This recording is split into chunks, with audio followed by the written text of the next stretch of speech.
Audience discretion is advised due to potentially distressing and sensitive material.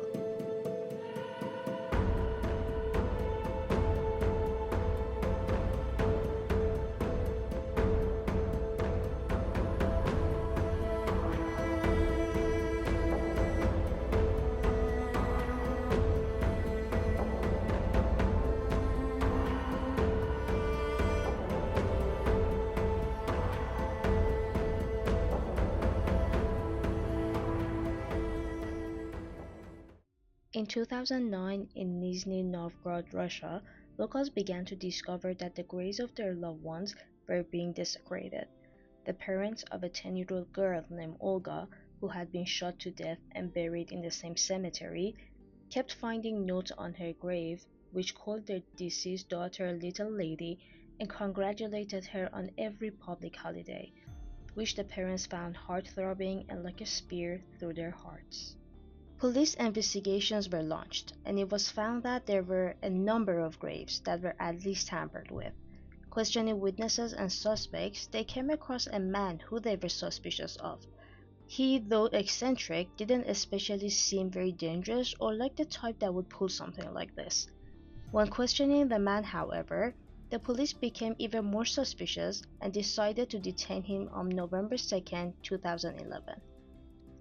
Upon searching his home, they came across one of the weirdest scenes they had ever come across.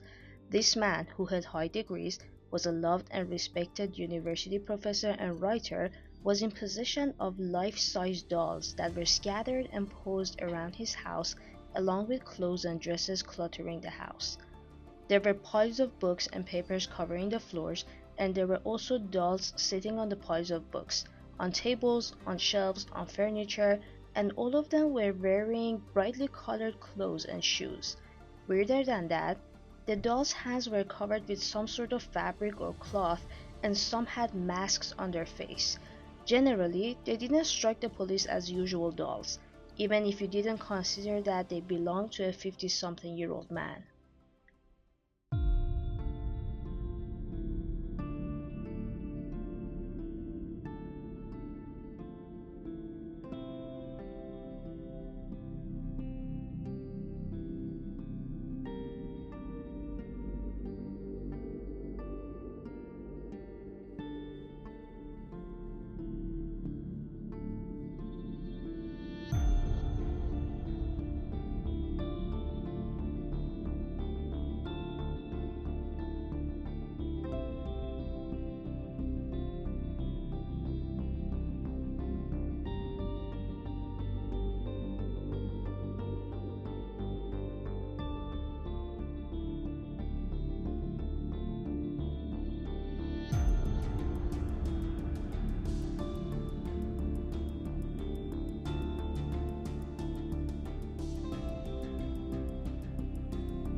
Further investigation led to a shocked community. Shortly thereafter, it was found that all the life-size dolls covering the man's house were actually mummified dead little girls and women, specifically 26 of them, ranging from 3 to 19 years old. Of course, some sources say that they ranged between 3 to 29 and not 19. This man's name was Anatoly Moskvin. Anatoly was born on September 1st, 1966 in Soviet Russia. He was described as quiet, meek, mild, and socially extremely awkward as a child. He was an only child, incredibly smart, and was even called a genius both as a child and in academic circles. He spent most of his time alone in his room with his nose in the books. He taught himself languages in his spare time and was really interested in cemeteries, death, black magic, rituals, and the like, which eventually led him to study philology and his main academic interest to be Celtic history, folklore, languages, and history. By the time he was an adult, he'd learned 13 languages. As an adult, he lived with his parents, still a loner and socially awkward, still into death and cemeteries.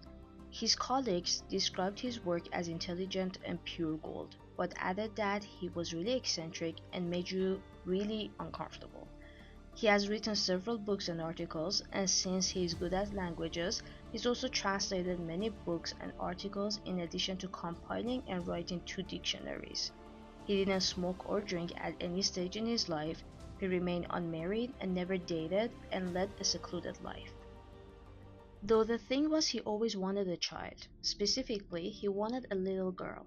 He regretted the fact that he never tried to have a child because he never dated anyone. At one point, he even tried to adopt a little girl with a woman he met in 2003, Julia Granova, with whom he bonded over being spiritual, kind of, and into rituals and religions.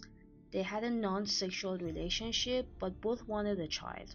But his parents didn't approve, which got him extremely angry. However, their application was turned down because of his low income, and the pair broke up. Generally speaking, Moskvin didn't have a good relationship with his parents, even though he lived with them.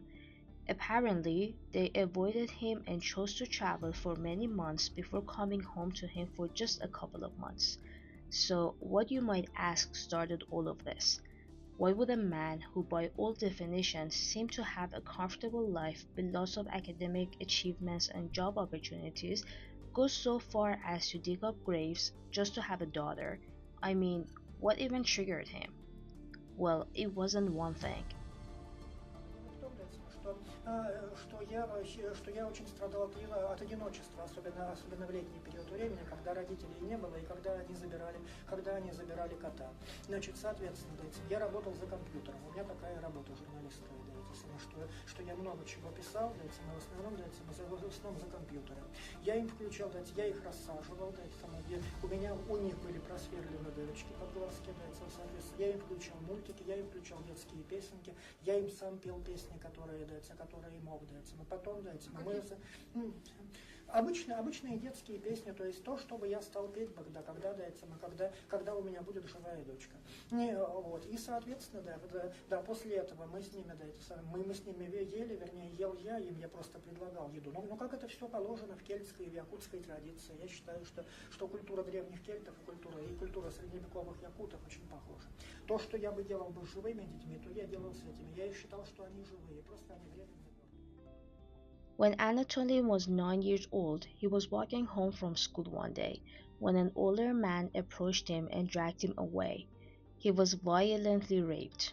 He went back home with bruises and cuts all over his arms and legs and face, but he never told anyone what had happened, not even his parents. The little meek, quiet little boy turned angry and violent from then on, throwing tantrums over the smallest of things. His parents didn't have the slightest of ideas what had changed, but at the same time, they didn't try to fix him and left him to deal with it by himself. But this was not the only traumatic event Anatoly would face all on his own.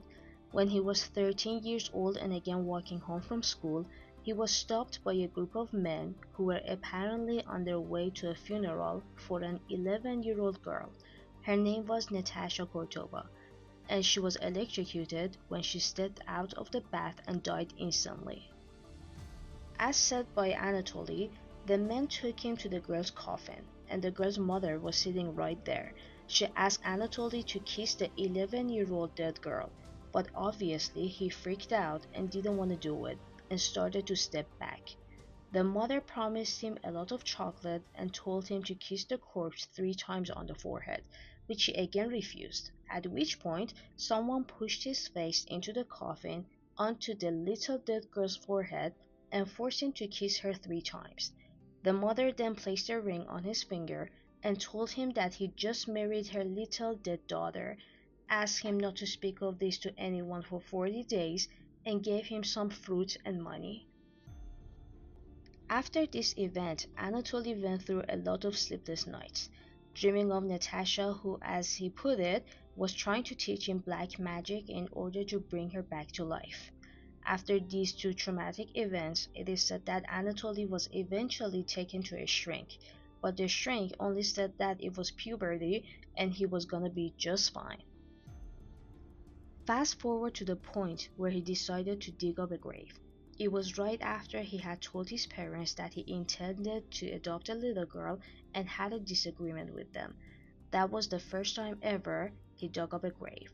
So Anatoly first started with reading through obituaries and tried to find one that he connected with. Then he would visit the gravesite of the child and sleep on the grave, believing that by doing so, the child would let him know if she wanted to go home with him and be brought back to life. He actually said that he would never ever dig up a child that didn't want to go with him, and he had their full consent to do so. After a while of doing this, he grew tired of sleeping on the graves and said it hurt his back, so he decided to dig them up anyway and take them home, then sleep next to the body in the comfort of his own house and try to hear them speak to him, telling him if they wished to remain with him. It is not known if he believed that any of them didn't consent to the act, because he eventually confessed to abusing and vandalizing 44 grave sites. But going back to his air quotes process, he carried the corpse back to his house in his backpack. He had previously researched how to mummify and preserve dead bodies, and he dried the corpses using a combination of salt and baking soda, and then placed them in a safe and dry space in and around the cemetery. Once the bodies were dried and ready, he would carry them back home and use different methods and techniques to turn the corpse into dolls. Now, this unfortunately gets even more distressing. He then started the process of dressing them. It is said that he used rags and cloths to stuff the bodies and make them look alive even when going through decomposition, before dressing them up in clothes they were initially buried in or clothes he'd found in garbage, and he would put makeup and wigs on them. He did this because he believed that someday he would for certain find a way to bring these little girls back to life, and they wouldn't want to come back to life in such ugly bodies that they wouldn't feel comfortable and happy. For the bodies that were worse off, he would add waxed faces which he decorated with nail polish. There were even a few found in his garage which he confessed to growing to dislike, so he just abandoned the bodies somewhere he could no longer see. There may be a couple of questions on your mind right now. Firstly, how did no one smell the decaying bodies? So the neighbors actually did smell something bad whenever the door of the house was opened, though they just chalked it up to some sort of smell that emanated from the basement of all the local buildings and weren't specifically suspicious of anything sinister going on. Second, you may wonder, how didn't anyone wonder why he was wandering around cemeteries at all hours of day and night? Since he was really interested in the dead, he contributed to local newspapers, and he was actually known as the go-to guy when any publication or newspaper was aiming to do a piece on the dead or cemetery or anything related. So whenever he was stopped for any reason, he simply flashed a journalist card justifying why he was there. Going back to the gory details of this case, inside the mummified bodies there were actually different things that Anatoly had decided to keep with the body. Some of the corpses had music boxes inside them, so they'd speak when Anatoly touched them. Some had personal belongings in them, like a piece of their own gravestone or a hospital tag which contained the date and cause of death. Inside one of them, there was a dried human heart. Some of the girls had buttons and doll eyes inserted in their eye sockets so that they could see him and watch cartoons with him. He even placed one of them in his parents' room. Her name was Masha. He went as far as introducing Masha to his aunt and told her not to be scared of Masha, which taken out of context must have been an extremely weird thing to say or hear. He knew their lives, dates and causes of death. He stated that he tried not to swear in front of the children and had studied child psychology for 10 years to treat them well. He celebrated their birthdays, read stories to them and watched cartoons with them. One of the girls he had kept for 9 years. The world was in utter shock as Anatoly confessed to 44 counts of abusing grave sites and bodies of dead young girls. The Lord of the Mummies, as he was dubbed, told the parents, quote, "You abandoned your girls. I brought them home and warmed them up," end quote, which I assume is all kinds of disturbing and heart-wrenching to hear, especially for a parent. As one mother stated, quote, "I still find it hard to grasp the scale of his sickening work, but for 9 years he was living with my mummified daughter in his bedroom. I had her for 10 years. He had her for 9." End quote. Another mother, attesting that Anatoly should be locked up for the rest of his life, shared, quote, "This creature brought fear, terror, and panic into my life. I shudder to think that he will have freedom to go where he wants." End quote. While many were in disbelief over the turn of events, a parent said, quote, "He treated my daughter better than I had during her life. He dressed her, put her to bed, read her fairy tales, and showed her cartoons," end quote, while rejecting the compensation he was offered for moral damages. Anatoly Moskvin was charged with a dozen crimes, all revolving around the desecration of graves and abusing dead bodies. He was diagnosed with schizophrenia and was sentenced to time in psychiatric ward. As of September 2018, he was granted the opportunity to receive psychiatric treatment at home. Last we heard, he wanted to finally marry his girlfriend who he'd met while in prison and wishes to work as a language tutor. And what happened to his parents? Well, the whole time they insisted that they saw the dolls but mistook them for just real dolls and nothing more and never thought anything of them. His parents lived in isolation, cut off from everyone as their community never accepted them again.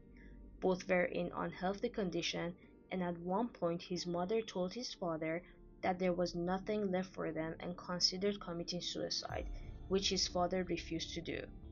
I think it is safe to say that everyone involved was traumatized by this series of events instigated by one person. So let's make good decisions, people.